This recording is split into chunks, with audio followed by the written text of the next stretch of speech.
Salam dəyərli izləyicilər, dəyərli abituriyentlər, hər vaxtınız xeyirli olsun. Bugün Güvən 20 sınağın 13-cü sınağın izahını sizlərə təqdim edəcəm. Gəlin başlayaq sualların izahına. Birinci sualda qeyd olunur ki, diaqramlara uyğun gələn dağ zirvələrini müəyyən edin. Baxırıq.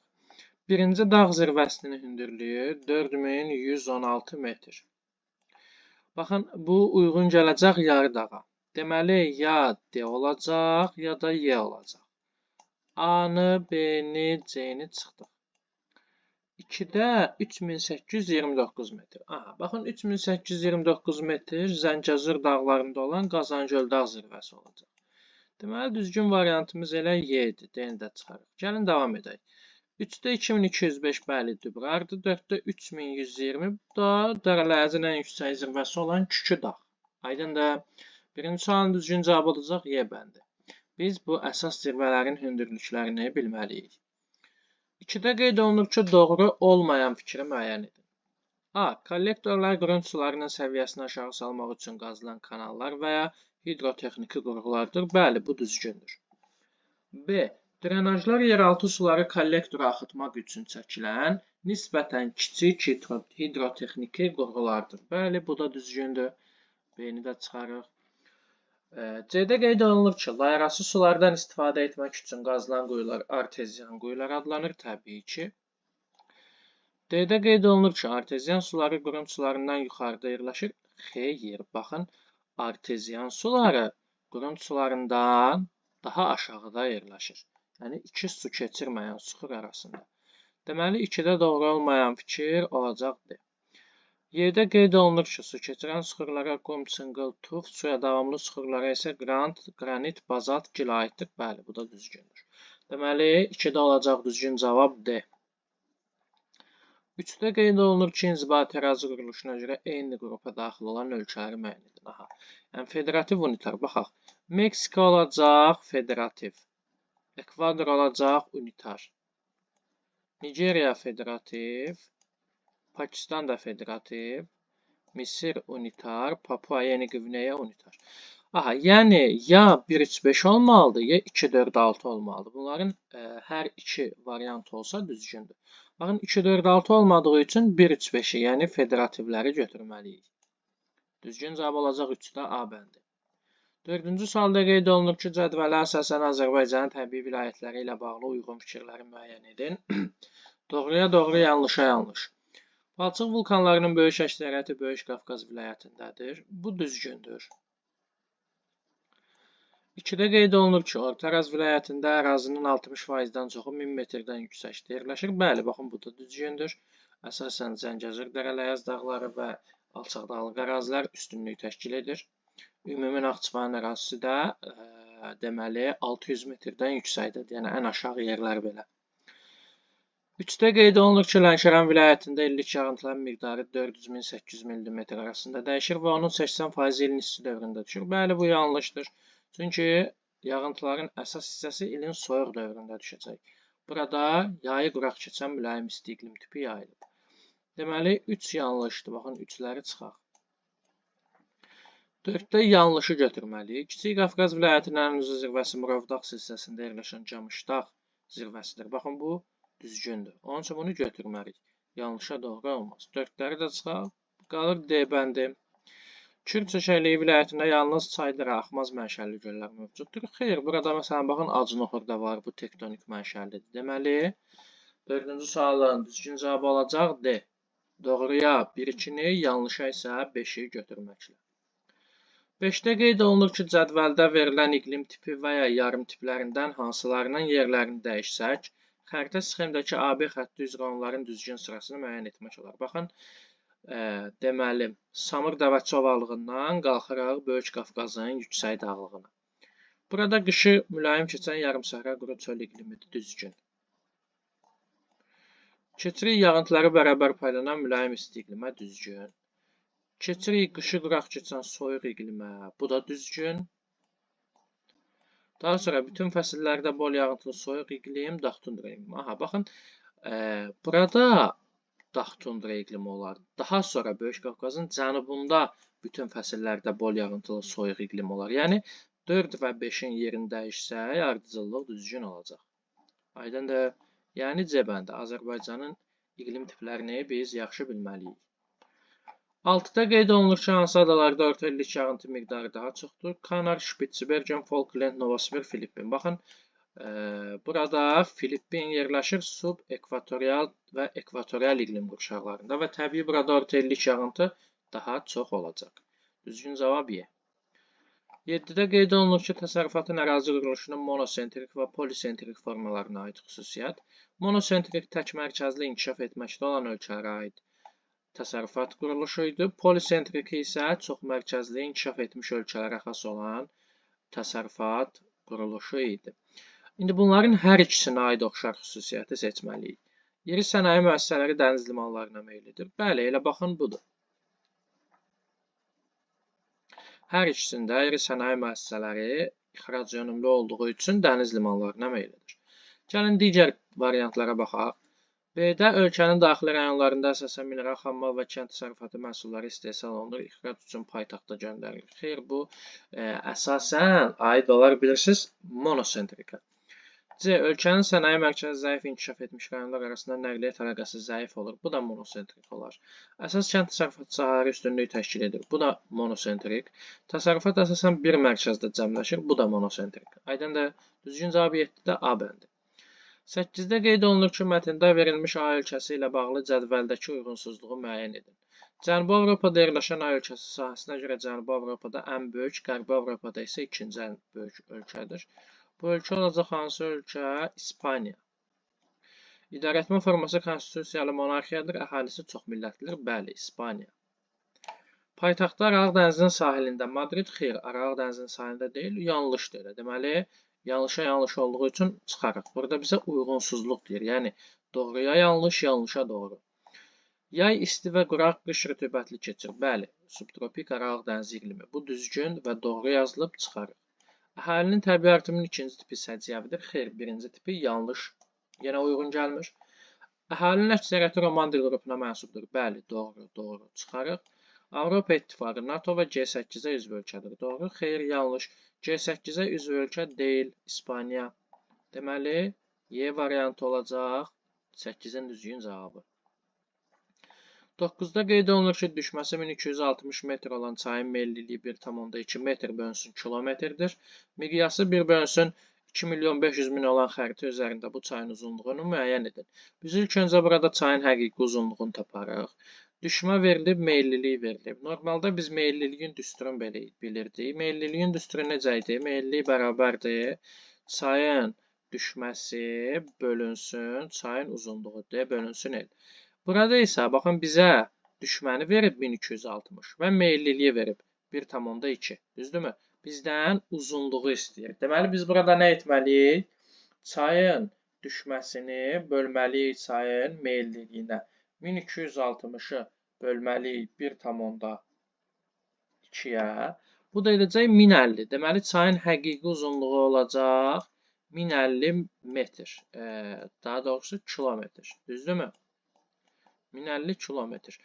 Və miqyasımız da 1 bölünsün 2.500.000, yəni 25 kilometr. Xəritədəki məsafəni necə taparıq? Həqiqi məsafə bölünsün miqyas. Yəni 1050 bölünsün 25.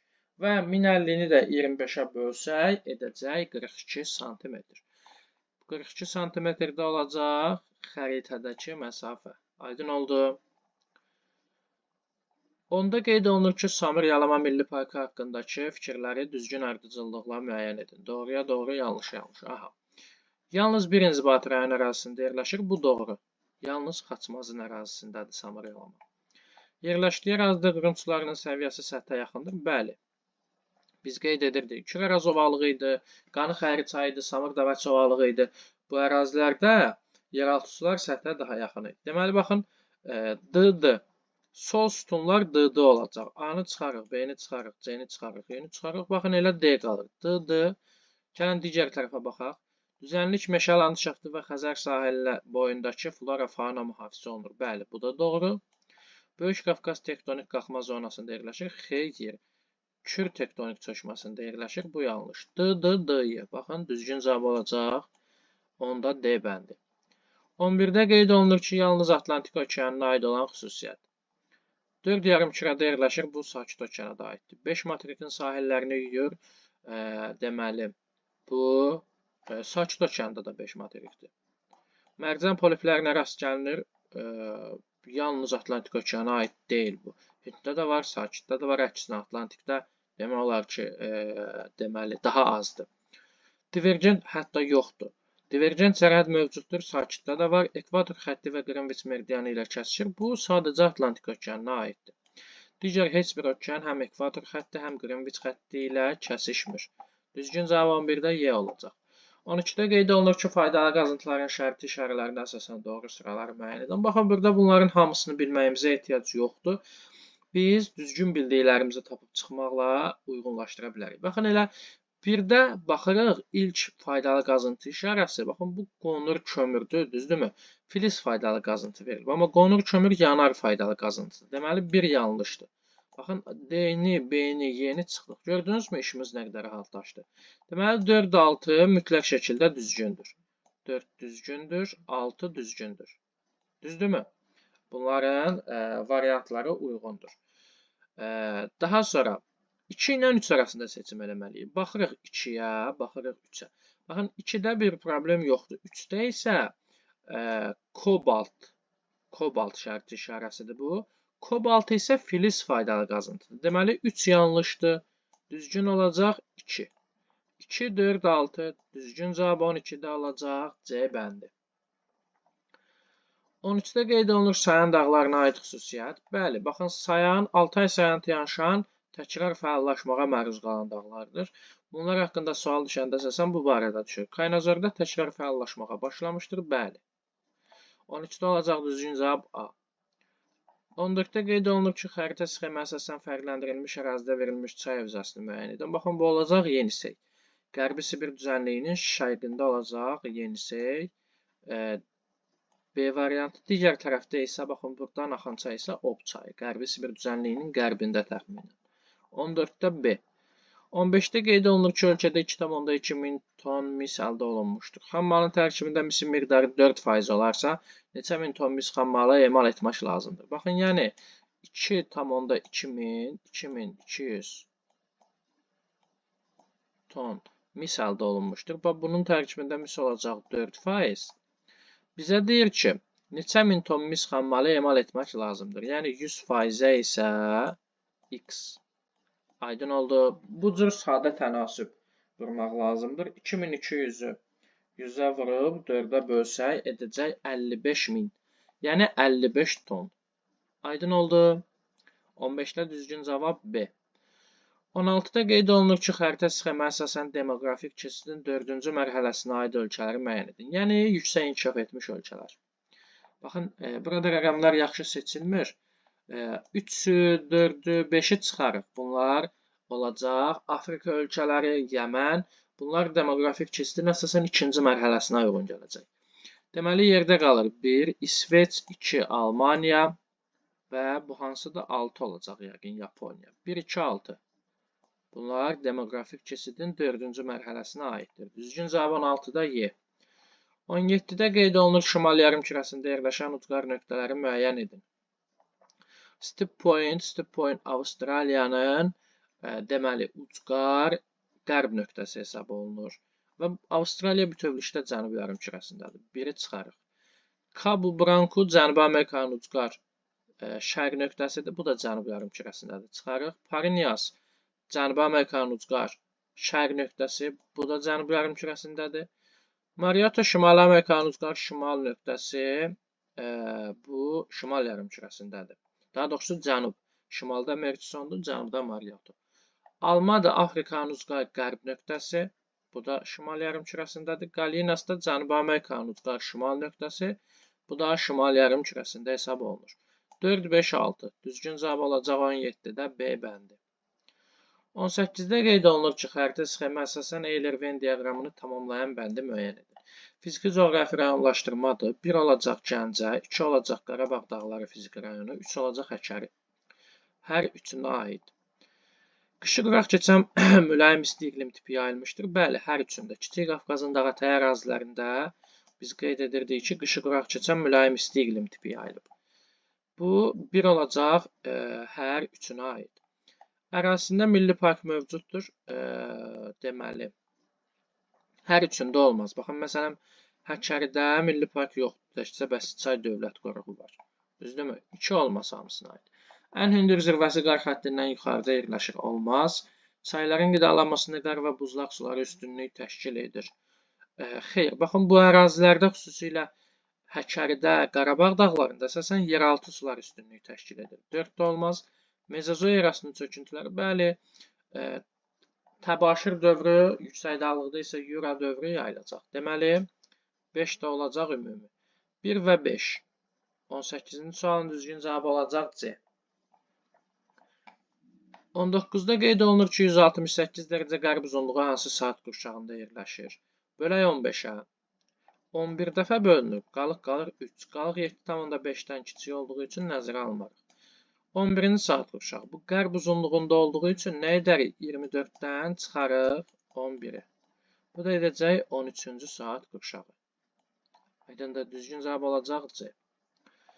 20-də qeyd olunur ki, hansı qrup çayların qidalanmasında eyni mənbə suları üstünlük təşkil edir.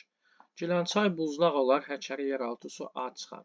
Tərtər, Türyan, Qanıq bunların üçü də yeraltı sulardır. Düzgün cavab olacaq B bəndi. Aydındır.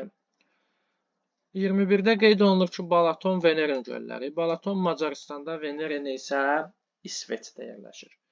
Buzlaq mənşəllidir, Venerin olar. Balaton tektonikdir. Çay dərə mənşəlli olmaz heç biri. Şörsulu, xeyr, şirinsulu göllərdir. Yalnız bir ölkənin ərazisində yerləşirlər. Bəli. Balaton Macaristanda, Venerin İsveçdə. Tayqa zonasında Venerin yerləşər. Balaton isə enliyarpaq meşələr zonasına düşər. Düzgün cavab 21-də D.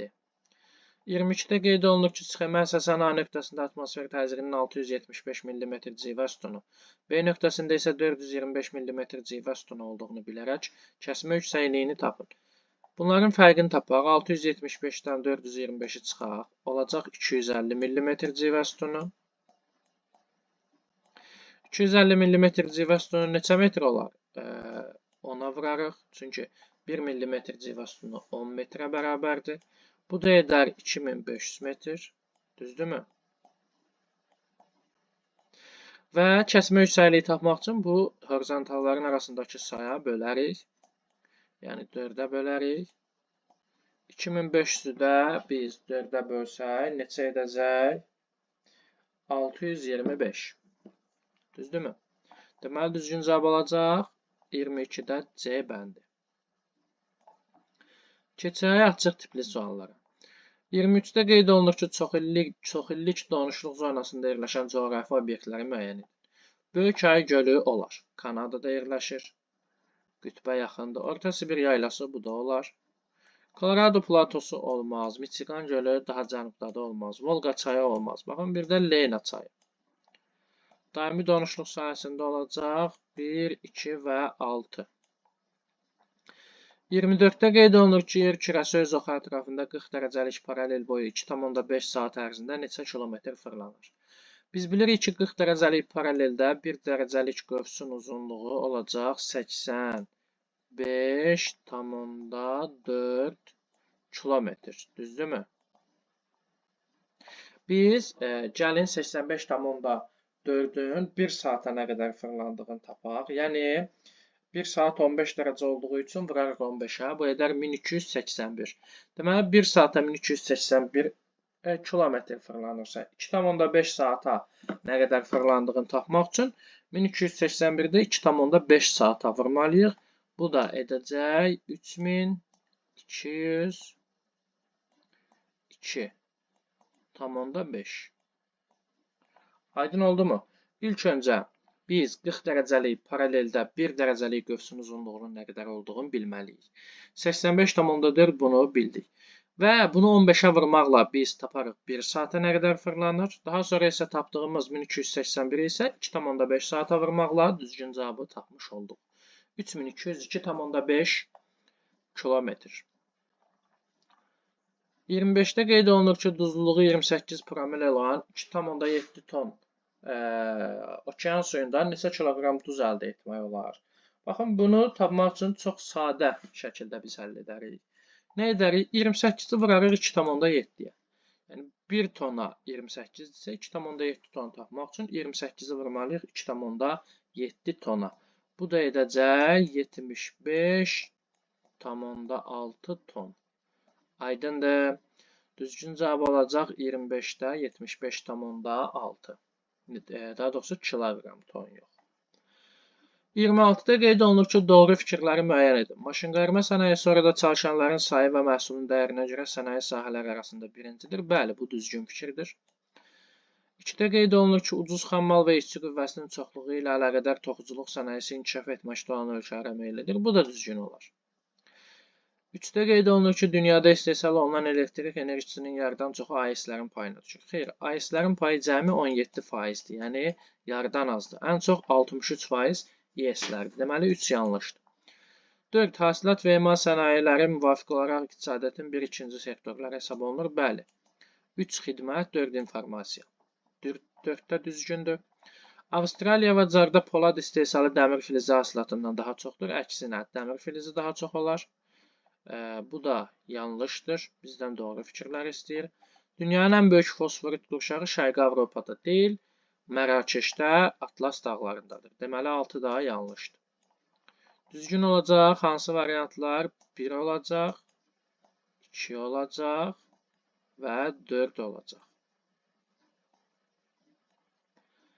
Keçək 27-ci suallar. Roman dil qrupu, German dil qrupuna aid olan xüsusiyyətlər. Baxaq.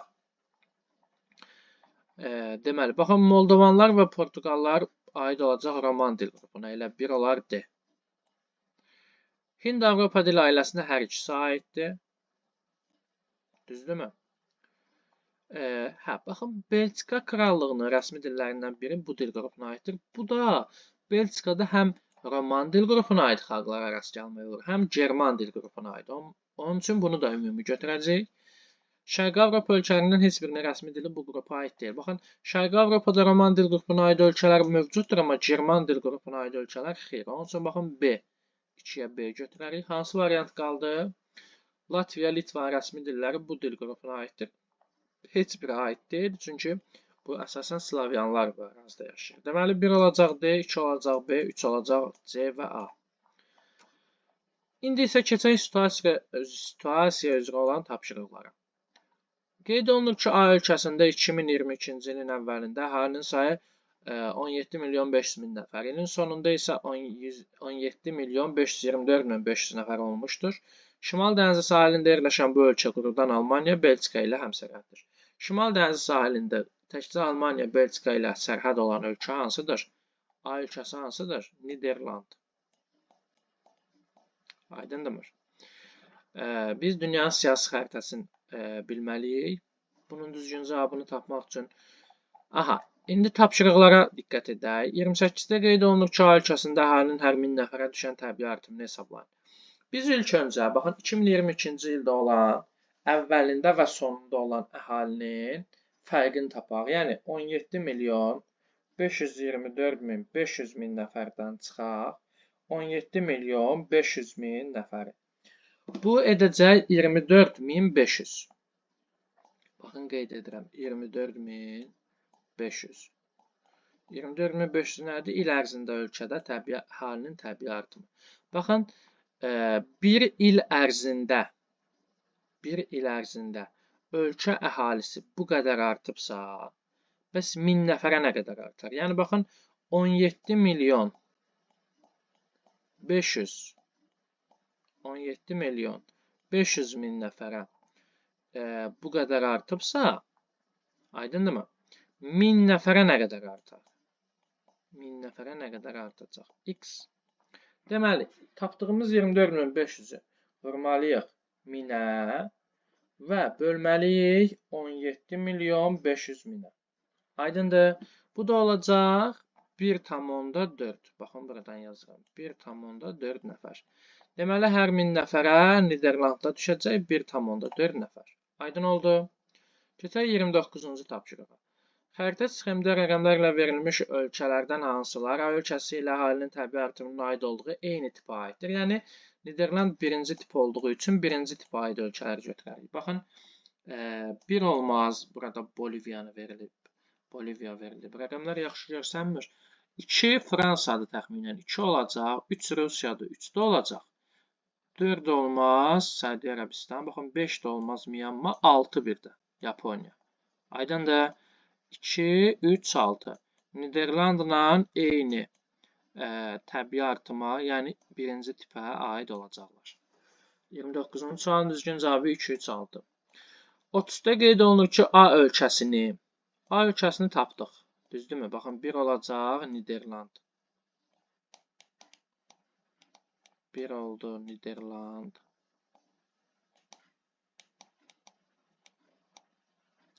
Daha sonra bu ölkənin yerləşdiyi iqlim qurşağı. Niderland düşəcək, əlbəttə Avropanın böyük hissəsini əhatə edir. Mülayim iqlim qurşağı. Niderland da mülayim iqlim qurşağında yerləşəcək. 3-də isə daha sonra təbii zona. Təbii zonada olacaq bu ərazilər əsasən enli yarpaqlı meşələr təbii zonası. Aydın oldu, daha davamını yazmıram. Deməli, enli yarpaq. 30-cu sualın düzgün cavabı da 1 Niderland, 2 mülayim iqlim qurşağı, 3 enli yarpaq meşələr təbii zonası. Bu sınağımızın da sonuna gəlib çatdıq. Növbəti videomuzda növbəti sınağın 14-cü sınağın izahını sizlərə çəkib təqdim edəcəm. Diqqətinizə görə təşəkkür edirəm.